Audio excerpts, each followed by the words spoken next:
And as usual with this fabulous Bond on me that we experience, it's another movie of the week. My name's Dan Murphy. I'm the editor of Empire Australasia. With me, as usual, is senior editor David Brown. Hello. David Michael Brown, and reviews editor James Jennings. Hello. A la JJ. And this week we're talking about Martin Scorsese's fantastic new picture, The Wolf of Wall Street.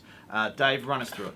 It's based on the autobiography of Jordan Belfort, and in the film, Mr. Belfort, who was a stockbroker who basically shafted a lot of innocent people out of a lot of money. Millions and millions. And he's played by Leonardo DiCaprio in his fifth collaboration with Martin Scorsese, and it's his rise to power or ultimate wealth, and how he basically abuses the point when he's got so much money. He really doesn't know what to do with it. Yeah, the corruption of the American dream. In fact, they've got so much money. Let's have a look at the clip of what they try to do with some of that money.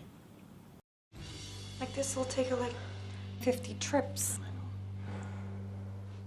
Let me ask you something. What about her family, right? I mean, they all got Swiss passports, right? I mean, she's got parents, she's got a brother, right? Brother's got a wife. That's 5 people. 6, 7 trips, boom. They're all Swiss nitwits like her. They'll do it. Hey, don't forget about my money. I'm sorry, what's that? Hey, I forgot to tell you, he's got some My money. I got a couple mil coming in like a week. Yeah. And when it gets in, I'll give you a call. You come pick it up. You give me a call. When it gets here, I'll give you a call and you'll come pick it up. Well, we don't work for you, man. Sweetheart, you have my money taped to your boobs. Okay, technically you do work for me.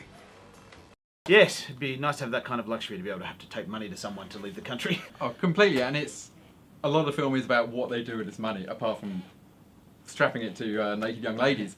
It's sex and drugs and rock and roll.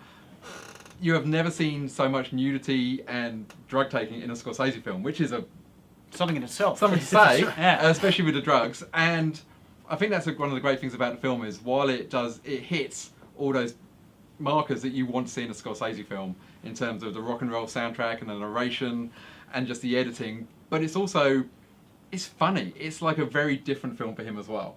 And I don't think I've laughed as much at a Scorsese film ever. DiCaprio's performance is amazing. He's the physical comedy that he brings to that, which is part of the humour. The casting of Jonah Hill as Donny Azoff, his sort of lead partner in crime, with a really fantastic set of false teeth. And I mean, he was great in Moneyball, Jonah Hill, but this is a film when you go, you're not the funny man from Superbad. You are now. No, he's a an bona actor.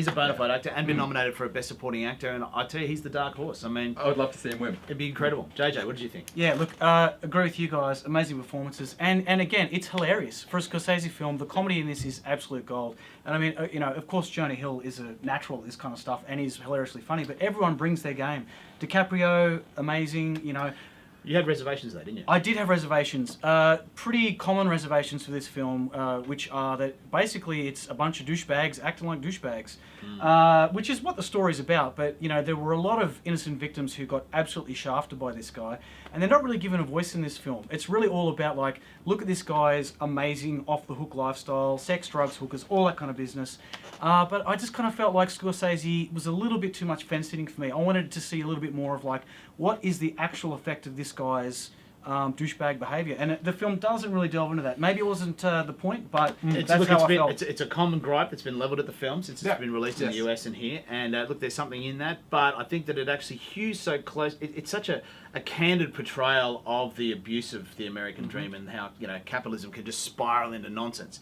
And he's the way he and Thelma Schoonmaker have edited together. It's just It's extraordinary. And the original cut of the film was like well over 4 hours. So this is 3. So the editing job, the fact they've been able to scale it back from like something like 4.5 hours, like great work, it guys. never lags. Never So a lags. snappy 3 hours. Exactly. So what are you going to give it out of 5? Look, I'll give it 4 stars. Like I said, a few reservations about. It's difficult for me to truly love a film when the protagonists are basically unlikable. That's not Oh, bless. Oh, bless. JJ. I need to feel. No. Yeah. Go back to Mama. It's a 5-star movie, folks. It's a 5-star movie. If you're into movies, and particularly if you're into Martin Scorsese movie, but if you're into movies in general, you need to see this. You need to have an opinion on it. 5 from me. essential viewing, 5 stars from me as well. So it's 2 5-stars and a 4-star for The Wolf of Wall Street. Next week, we're going to be talking about 12 Years a Slave, which is a much more downbeat experience, but still amazing, from Steve McQueen. Until then, we'll see you later. Bye. Cheerio.